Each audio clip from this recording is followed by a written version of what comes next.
Sun Tzu said, "Whoever is first in the field and awaits the coming of the enemy will be fresh for the fight. Whoever is second in the field and has to hasten to battle will arrive exhausted." Therefore, the clever combatant imposes his will on the enemy but does not allow the enemy's will to be imposed on him. By holding out advantages to him, he can cause the enemy to approach of his own accord, or, by inflicting damage, he can make it impossible for the enemy to draw near. If the enemy is taking his ease, he can harass him. If well supplied with food, he can starve him out. If quietly encamped, he can force him to move. Appear at points which the enemy must hasten to defend. March swiftly to places where you are not expected. An army may march great distances without distress if it marches through a country where the enemy is not. You can be sure of succeeding in your attacks if you only have undefended attack places. You can ensure the safety of your defense if you only hold positions that cannot be attacked. Hence, the general is skillful in attack whose opponent does not know what to defend, and he is skillful in defense whose opponent does not know what to attack. O divine art of subtlety and secrecy! Through you we learn to be invisible, inaudible, and hence we can hold the enemy's fate in our hands. You may advance and be irresistible if you make for the enemy's weak points. You may retire and be safe from pursuit if your movements are more rapid than those of the enemy. If we wish to fight, the enemy can be forced to an engagement even though he is sheltered behind a high rampart and a deep ditch. All we need do is attack some other place that he will be obliged to relieve. If we do not wish to fight, we can prevent the enemy from engaging us even though the lines of our encampment are merely traced out on the ground. All we need do is to throw something odd and unaccountable in his way. By discovering the enemy's dispositions and remaining invisible ourselves, we can keep our forces concentrated while the enemy's must be divided. We can form a single united body while the enemy must split up into fractions.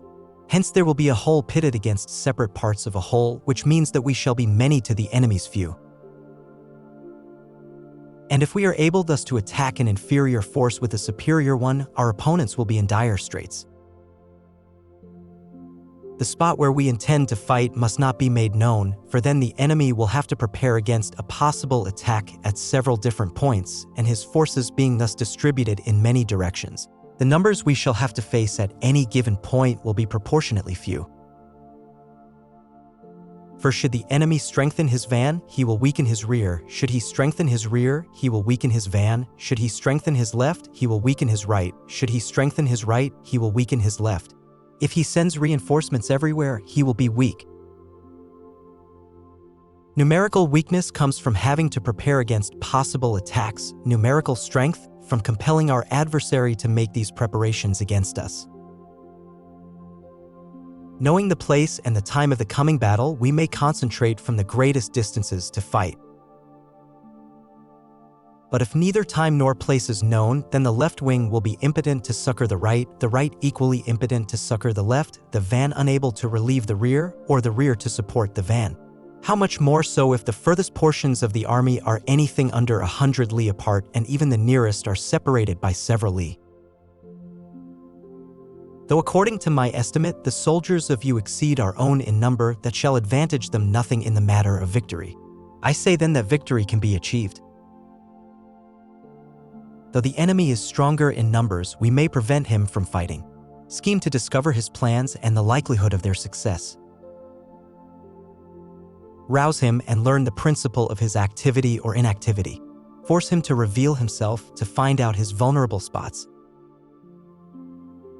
Carefully compare the opposing army with your own so that you may know where strength is superabundant and where it is deficient.